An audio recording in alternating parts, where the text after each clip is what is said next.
Lecture du livre de la Genèse. Au commencement, Dieu créa le ciel et la terre. La terre était informe et vide, les ténèbres étaient au-dessus de l'abîme et le souffle de Dieu planait au-dessus des eaux. Dieu dit, que la lumière soit. Et la lumière fut. Dieu vit que la lumière était bonne, et Dieu sépara la lumière des ténèbres. Dieu appela la lumière, jour, il appela les ténèbres, nuit. Il y eut un soir, il y eut un matin, premier jour. Et Dieu dit, qu'il y ait un firmament au milieu des eaux, et qu'il sépare les eaux. Dieu fit le firmament, il sépara les eaux qui sont au-dessous du firmament et les eaux qui sont au-dessus. Et ce fut ainsi. Dieu appela le firmament, ciel. Il y eut un soir, il y eut un matin, deuxième jour. Et Dieu dit, les eaux qui sont au-dessous du ciel, qu'elles se rassemblent en un seul lieu, et que paraisse la terre ferme. Et ce fut ainsi. Dieu appela la terre ferme, terre, et il appela la masse des eaux, mer. Et Dieu vit que cela était bon. Dieu dit, que la terre produise l'herbe, la plante qui porte sa semence, et que, sur la terre, l'arbre à fruits donne, selon son espèce, le fruit qui porte sa semence. Et ce fut ainsi. La terre produisit l'herbe, la plante qui porte sa semence, selon son espèce, et l'arbre qui donne, selon son espèce, le fruit qui porte sa semence. Et Dieu vit que cela était bon. Il y eut un soir, il y eut un matin, troisième jour. Et Dieu dit, qu'il y ait des luminaires au firmament du ciel, pour séparer le jour de la nuit. Qu'ils servent de signes pour marquer les fêtes, les jours et les années, et qu'ils soient, au firmament du ciel, des luminaires pour éclairer la terre.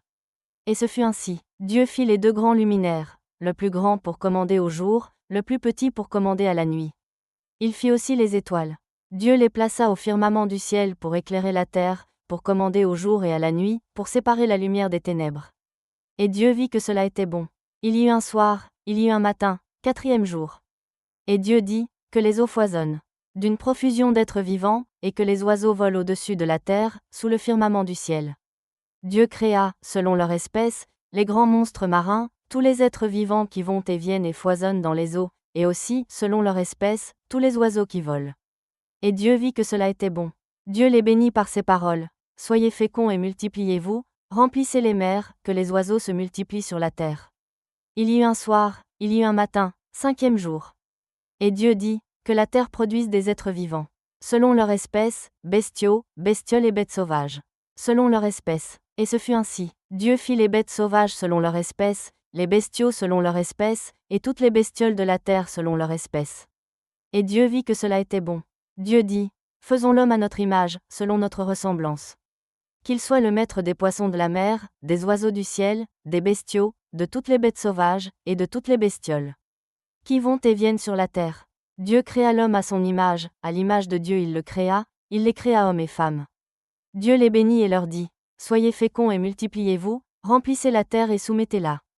Soyez les maîtres des poissons de la mer, des oiseaux du ciel, et de tous les animaux qui vont et viennent sur la terre.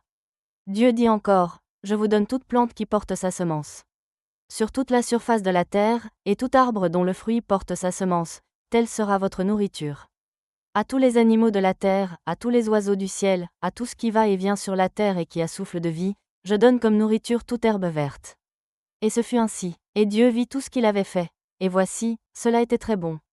Il y eut un soir, il y eut un matin, sixième jour.